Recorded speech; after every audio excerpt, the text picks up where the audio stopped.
Hemoglobin is a really interesting molecule because it doesn't just act as, oh, pick up and give off whenever I feel like, right? It has that idea of reversibility is incredibly key because different environmental factors or things in the body are actually going to affect the dissociation of oxygen to the heme group in oxyhemoglobin, right? So what it is essentially going to detail is how much oxygen are we going to be unloading and dumping off at the tissues, and it's also going to determine if we're going to pick up or drop off, right? So if we look at what the PO2 in arteries, right? We covered this earlier, but this is about 95 in the arteries, right? Let's get a... So PO2 equal to 95 in the arteries. So as you can see, when the PO2 is very high, the percent of saturation of hemoglobin is nearly 100%, right? So what that means is at a high PO2, or in our lungs, for example, which is 104, that the hemoglobin becomes fully saturated. All four sites are going to be carrying oxygen. Hemoglobin is now going to be converted into oxyhemoglobin by the binding of oxygen.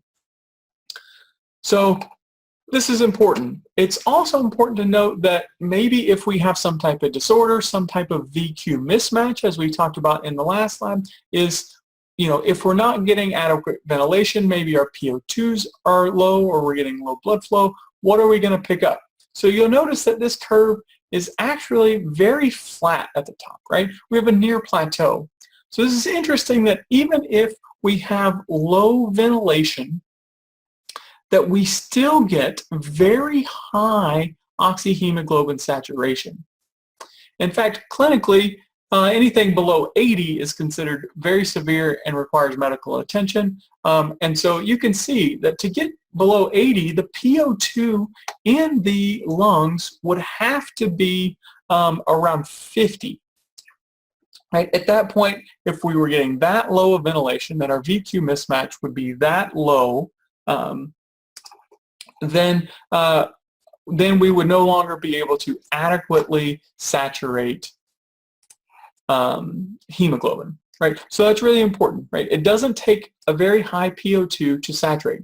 But then we have a sharp decline, or depending on the way you look at it, this figure says a sharp increase, because this is talking about it at the tissue level, right? So the tissue level at normal, at rest is, as you'll recall, is 40 millimeters of mercury, right?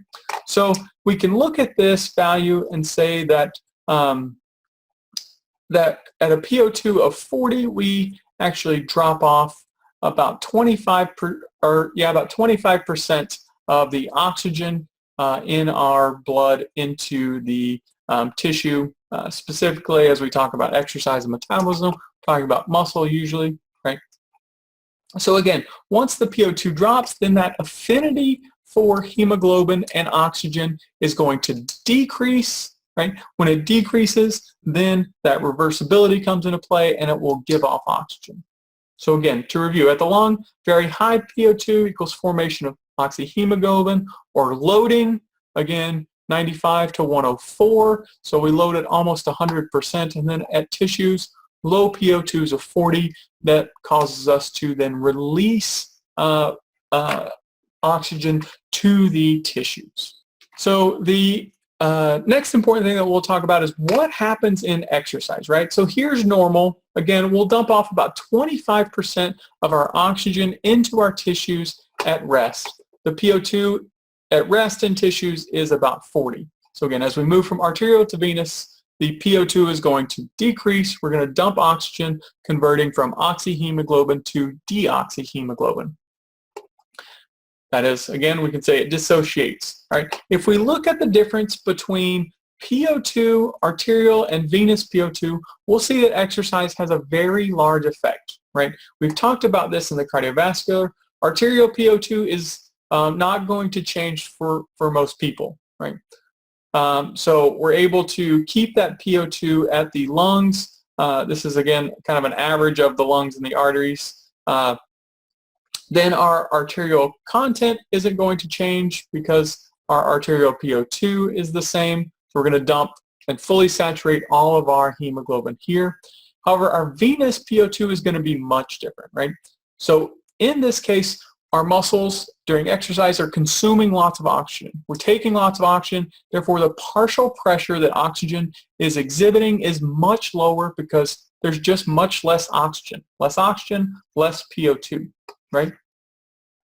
And so if we look at the venous oxygen content, we can see that we take a lot of oxygen out of the blood during heavy exercise. And we discussed that. Remember, AVO2 is increased incrementally with exercise training so that we can say at rest about 5 mils per deciliter of blood, whereas when we talk about heavy exercise, the AVO2 is about 15 mils per deciliter or 100 mils of blood, which is how we calculate AVO2 difference. So what that does is it creates a stark contrast in the venous PO2. So here in green, again, we've shown that this PO2, when it decreases here, we have it marked at about 18, right? At 18, because of this very sharp curve, we'll see that this sharp curve then means that we dump off, look, 75 to 80% of the oxygen due to this low PO2.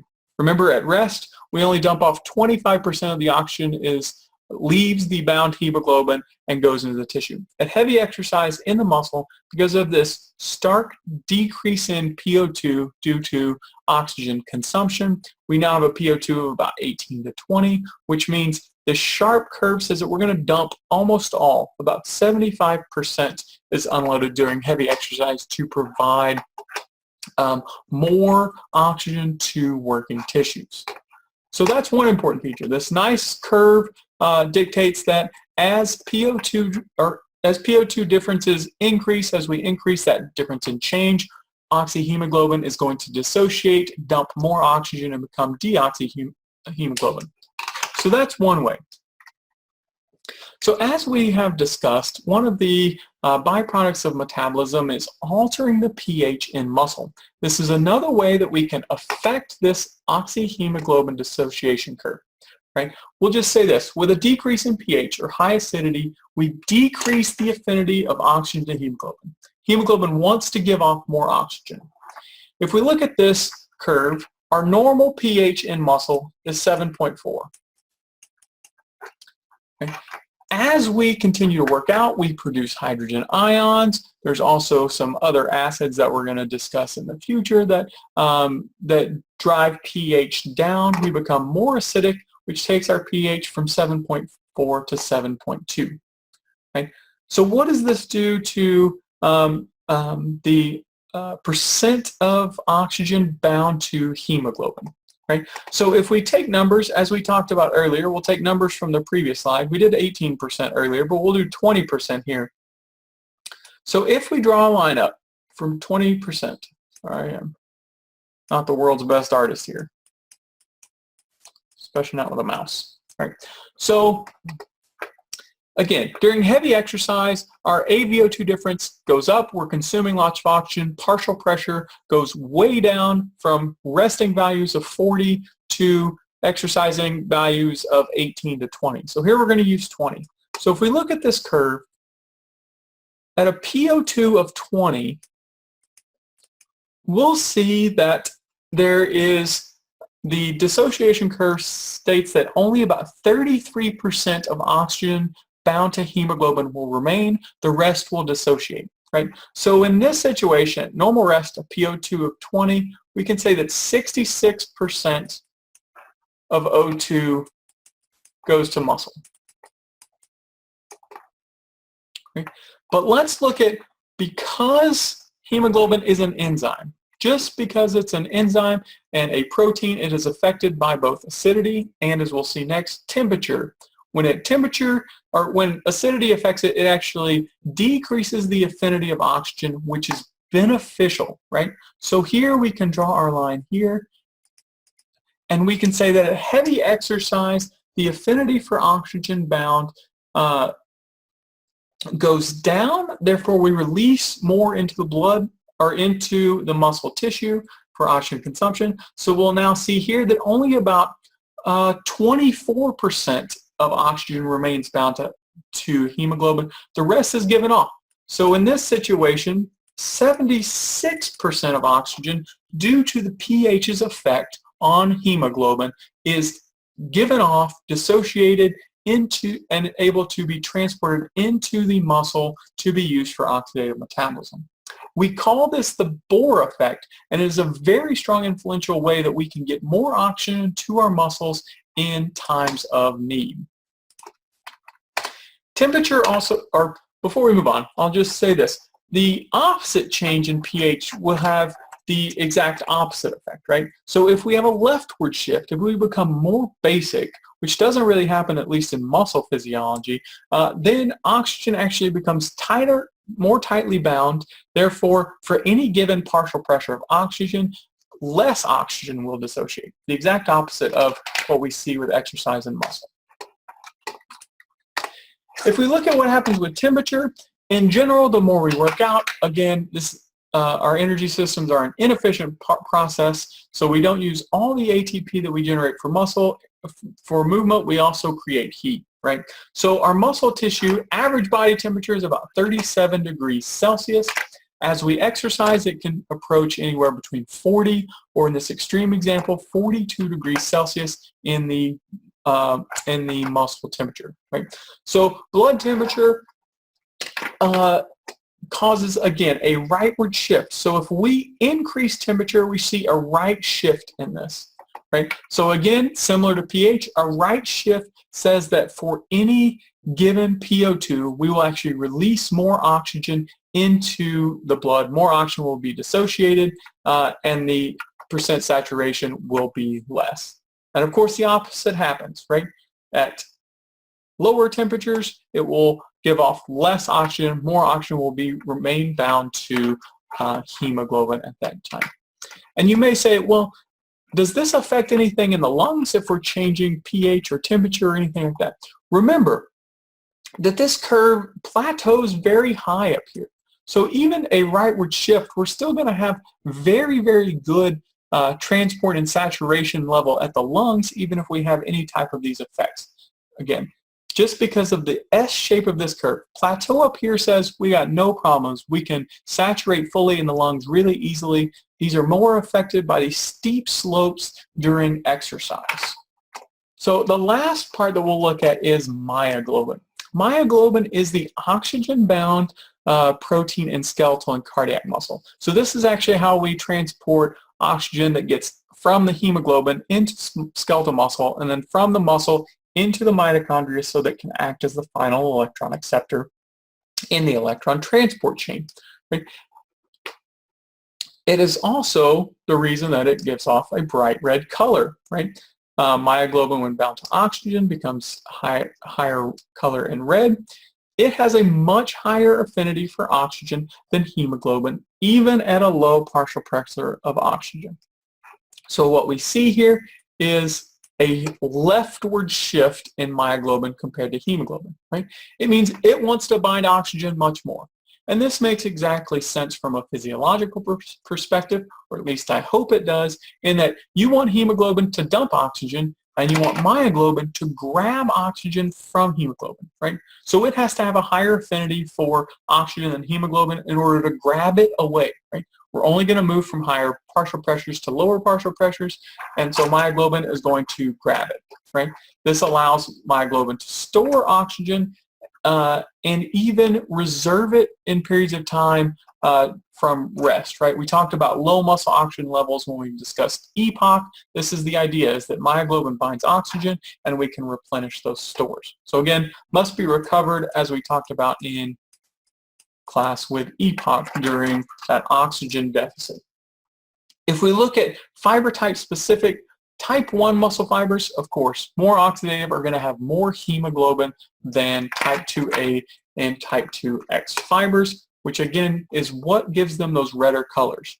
I think the video earlier on talked about it, and I didn't mention this in hemoglobin, but that's one of the important things, or one of the things to note about hemoglobin. The more oxygen bound to hemoglobin, it turns bright red, which means our arterial blood gives a bright red color. As it gives off oxygen, it actually looks more of a bluer color, right? And so that's why our veins are considered blue, right? So in this situation, we can put more oxygen that can be stored in muscle in the myoglobin, and therefore type 1 are much more red.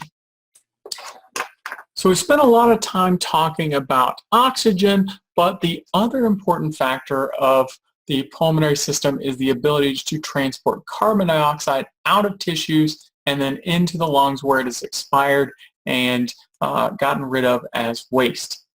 There are 3 different mechanisms of CO2 transport in the blood. Unlike oxygen, which has almost no solubility in blood, CO2 does have a small level, so we can dissolve some CO2 in plasma, and about 10% of CO2 is transported that way. Second is CO2 can actually combine with hemoglobin. It doesn't bind nearly as strong, doesn't have near the affinity of oxygen, but remember, in low PO2 levels and higher PCO2s, remember PCO2s in the tissue, about 46, PO2s can be 40 or less, then CO2 will combine to form a form of hemoglobin called, I don't like saying this one, this one struggles, carbaminohemoglobin, right? And that's about 20%. However, that's not much CO2. The majority of CO2 is actually released and carried as a carbonic acid or in the form of bicarbonate, right? So let's spend a little bit more time on that. This reaction takes place in the red blood cells. So carbon dioxide goes from the tissue level. Remember a PO2 here of 46, or a PCO2 of 46, and a PO2, PCO2 of 40. Right? So CO2 will go out, down its pressure gradient, and then into red blood cells here. So we're following this tracing here. Okay? The red blood cells have an enzyme called carbonic anhydrase, which says at high PCO2 levels, it causes carbon dioxide to combine with water to make H2CO3, otherwise known as carbonic acid. Inside this red blood cell, carbonic acid actually then splits or dissociates into a hydrogen ion and HCO3, which is bicarbonate. This hydrogen ion will ultimately bind to hemoglobin. Bicarb will actually go out of the red blood cell. Since bicarb is negative, if it were to go out without having anything come back, then we would have some type of electrochemical imbalance. So we actually have a chloride ion known as the chloride shift replace this removal of bicarbonate. So we now have our hydrogen bound there, and we'll then move to what happens in the lung.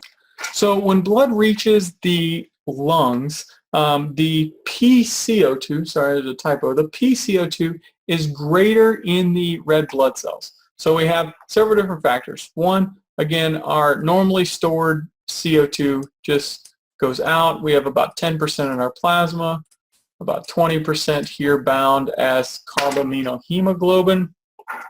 But we also have this this formation of this extra hydrogen ion, right? So what happens when we look at this of what's going on is that, again, oxygen is going from high PO2 to low PO2, right? So very high here, 104 for our PO2. So that's going to come in. It's going to have a higher affinity, as we just talked about, and it's going to bind to those heme groups, which causes the hydrogen ion to be released from the hemoglobin, and then hydrogen is able to, again, with the help of enzyme, convert back to the bicarbonate form of carbonic acid, which can then be converted into CO2 and water. CO2 is then expired, or sorry, skipped a step, CO2 then is greater in red blood cells, so finally CO2, which comes out, is expired and diffuses out of the red blood cell into the alveoli and then leaves with expiration, and that's how we blow off CO2 from metabolism that we are creating. So in summary, about 99% of oxygen is chemically bound to hemoglobin. Again, very little saturation ability of oxygen in the blood. It needs some type of bonding agent, and hemoglobin is that. So the effect is of partial pressure on the combination of oxygen with hemoglobin is illustrated by the S-shaped curve.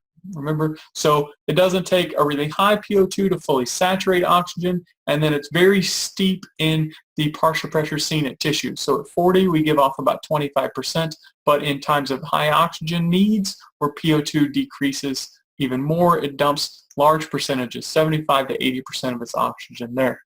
An increase in temperature or a change in pH shifts the curve to the right. That shifting of the curve means that for any given partial pressure of oxygen, more O2 will be dissociated from hemoglobin and given off to be into the tissue. And then last but not least, we talked about carbon dioxide and its three transport mechanisms. 1, directly dissolved in plasma. 2, bound to hemoglobin in carbaminohemoglobin.